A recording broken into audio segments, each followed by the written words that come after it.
Hello, love. The witch wound and Christ consciousness. How might these two concepts come together? Because they may appear through our own understanding of history, through our own conceptualization of what it means to be a witch, what it means to be Jesus Christ, etc. They may seem quite contradictory on the surface, but they are actually much more synchronistic and harmonious than we think. I want you to just for a moment think about what you know about Jesus Christ, and the journey of Jesus into Christed consciousness, the persecution that he went through, the sorcery that he was accused of when it came to what he was able to do in terms of healing. And then I want you to think of a witch, and a witch as a healer, a witch as a wise woman, more often than not, but it could have been a man, right? Traditionally, historically speaking here, okay? Who she was the cunning woman of her community, the one that everyone went to when they needed healing, the one that was able to access the spirit realm easily, who could communicate with source consciousness easily. How might that be any different when we're talking about someone like Jesus Christ, and a witch for that matter?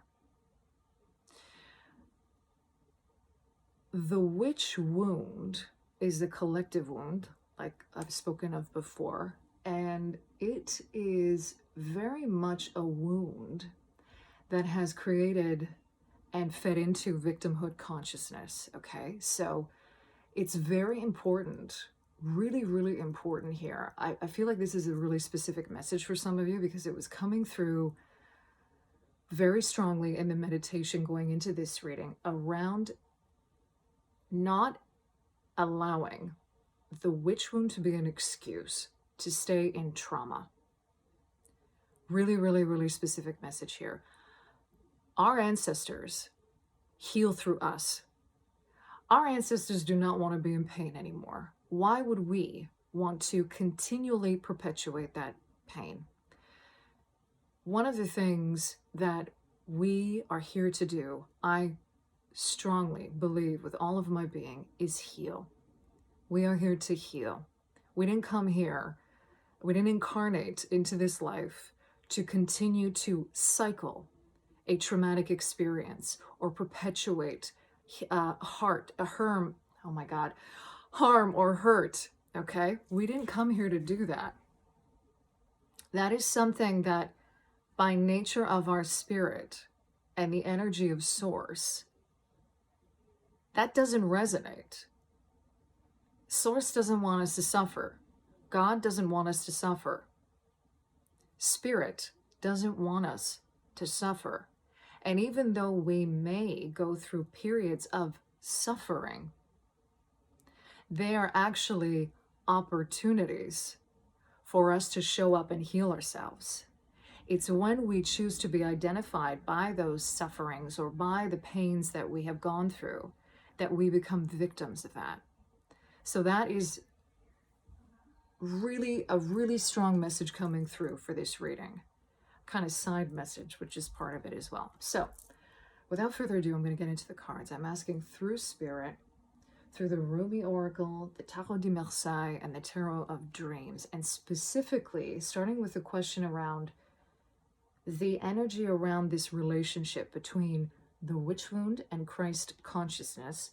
We had the Garden of Delights, enter the garden, of delights come through here. Okay, so this right off the bat is an energy of healing.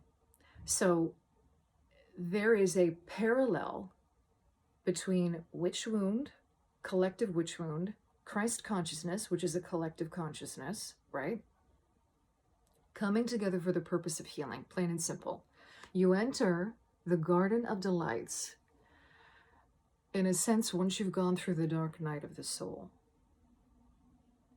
Once you've gone through persecution, you enter the Garden of Delights. This is where you heal at such a deep level. You let go of the wound. You let go of that victimhood consciousness in order to allow this Garden of Delights to heal you. And this comes with she offers the sacred wine, so drink, at the bottom of the deck, which is an energy about, really interestingly enough, taking that sacred wine and getting drunk on it, okay? Letting yourself go. Essentially, that's what it means. This is not, I'm not condoning getting drunk. I'm not condoning getting drunk or using alcohol or any type of other substance to numb you from the pain. What this is asking you to do, essentially, is that one-off time that you have a sacred union with something that is allowing you to do that. It's allowing you to let go. That's what this is saying. This is all about divine feminine energy here coming through the bottom of the deck. This is a 32 that reduces to a 5. This is asking you to change the approach in terms of how you are looking at this wounding. This is about letting it go and taking a kind of attitude of almost fun and play and abandon when approaching this healing. And I just want to add very quickly here that the number of this card in this deck is 28.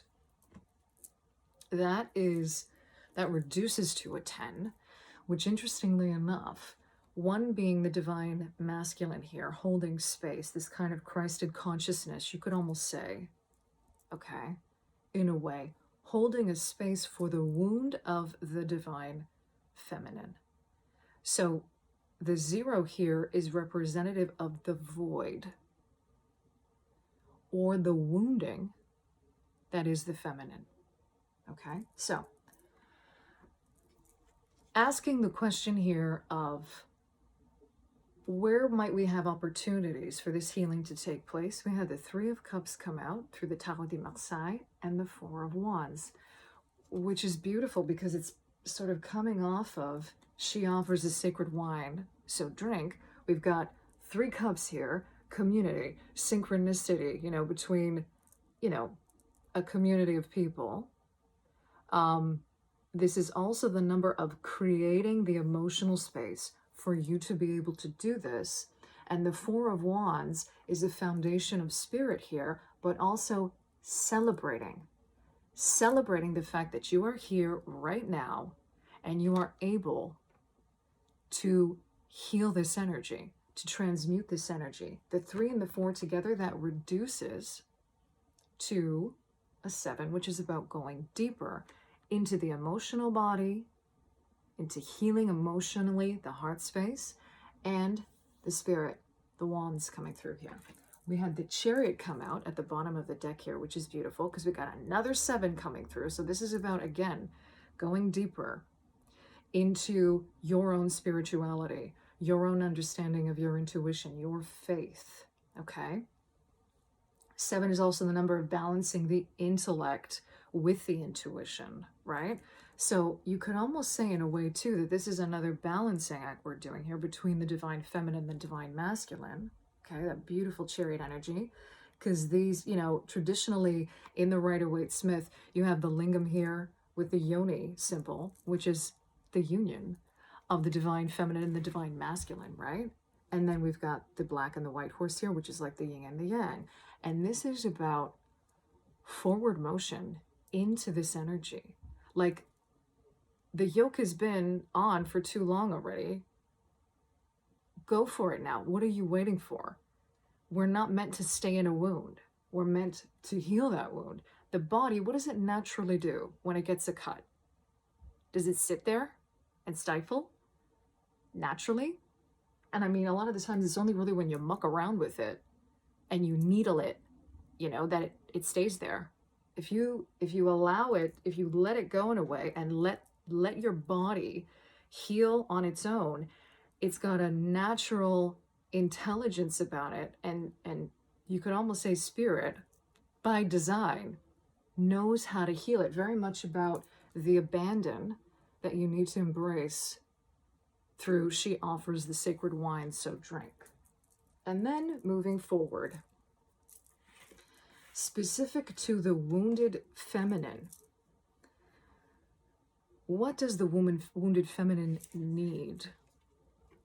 What's going on? Where are opportunities where we can also address the wounded feminine specifically, and any kind of wounded feminine behavior, right? Through the Tarot of Dreams, we had Justice come out, the Ace of Coins, and the Palace of Cups, with the Eight of Coins at the bottom of the deck. Okay, so these are the underlying energies. There's a couple of messages coming through here. Sometimes we're a little bit too data driven, or we're looking at things too meticulously rather than she offers a sacred wine, so drink. We're too scrutinous about how to do this. How do we go about it? We're looking at it too much in terms of the physical, right? The material. Where is that out of balance? Okay, this is what sort of the underlying energies are asking you to do here. Where is it that you're focusing on maybe the wrong things? Maybe you're looking at the things that are too much in the physical, too much in the material, and not so much in the natural intelligence of what that is. Just like the body healing itself, we're looking outside of ourselves rather than within, right? And with Justice coming out here as the first card, immediately I was like, this is about balance. This is about balancing the wounded feminine with the divine feminine energies, right? The Hebrew letter here, lamed, it stands for the ox goad, which is, that tool that was used to goad the ox to move forward, going back to the chariot, right? So this is about moving through this and balancing it, and you being your own self-starter around that, okay? Balancing the scales of that. And with the Ace of Coins coming out here, what I love about this is literally a masculine figure. This is a man holding space for this healing to take place in the physical reality. You see the stag there as well. I've got the goddess Artemis coming through here with that too for me specifically. So this is about focused energy on creating that space for yourself, and also being very cognizant of where it's happening around you as well. This is how it happens. This doesn't mean you need, someone else outside of you to hold this space. You can do this for yourself. These energies are within you. That divine feminine, divine masculine is within it's in every single one of us, regardless of whether we were born male, female. It doesn't matter. It's within every single one of us.